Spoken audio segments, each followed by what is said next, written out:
Ako po si kapatid na Anda Mataverde Averia. Nakatapos po ako ng Mass Communication sa Polytechnic University of the Philippines.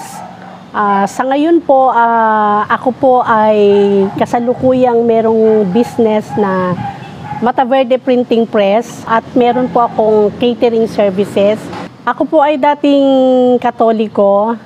Bilang Katoliko po ay masigla po, araw-araw po ako po ay nagsisimba dahil yung oras po ng ng simba sa Katoliko ay umaga po at saka gabi. Nabago po yung aking pananampalataya nang ako po ay maimbitahan na makinig sa doktrina ng Iglesia ni Cristo. At doon ko po nalaman na napakarami palang pagkakaiba na mga natanim sa aking isip. Doon ko po napagtanto na kakaiba yung ginagawa kong paglilingkod at sa ginagawa ng Iglesia ni Cristo. Para malaman ko po ang mga tama at mali ay yung pong Biblia. Doon ko po nalaman lahat ng mga pagkakamali noon na natanim sa aking isip, sa Biblia ko lamang po mababasa at malalaman. Isa po sa mga mali na natutunan ko nung ako'y Katoliko, yung pong pagkain po ng diniguan. Isang malaking pagkakasala po yun.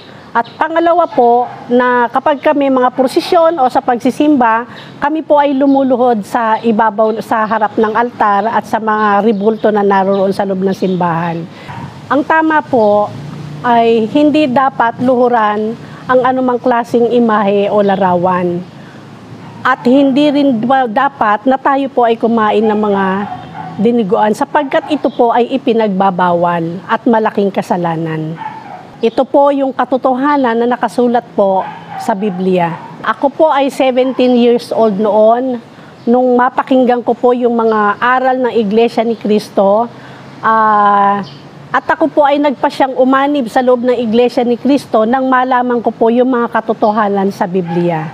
Hindi po naging madali ang pag-anib ko sa Iglesia ni Cristo sapagkat ang aking mga magulang ay naging tutol po dito. Ang totoo po ay muntik na nila akong pinatigil sa aking pag-aaral, kaya ang ginawa ko po, nagtago po ako. Pagkagaling ko po sa eskwela, may dala-dala po akong damit para makadalo po ako sa pagsamba. Iyon po ang ipinagpatuloy ko at ipinaglaban sa aking mga magulang. Nalandigan po ako kasi naramdaman ko po yung pagmamahal ng Diyos. Yung nararamdaman ko po doon kapag naririnig ko po yung awit na mga awit, hindi ko po yung nararanasan sa buong buhay ko kahit ako po ay dating mga awit sa loob ng Iglesia Katolika. At bukod po doon, lahat po ng mga aral na narinig ko noon, nung marinig ko po yung katotohanan, ito po yung nagbigay sa akin ng ilaw para sundan ko po yung katotohanan. Ako po ay nabautismuhan October 3, 1981 sa Central po. Ang nagdoktrina po sa akin ay si kapatid na Samuel Paran. Pagkatapos po ng aking bautismo ay ang sabi ko sa Ama, sana po hanggang wakas makasama ko na rin ang aking mga magulang at mga mahal ko sa buhay. Sapagkat ang totoo, nung ako po ay kasalukuyan palang inilulubog sa bautisteryo, yung pong kapangyarihan ng Ama, damang-dama ko na po. At hindi ko po akalain na pagkatapos ng bautismo na yan, marami pong nabago sa buhay ko.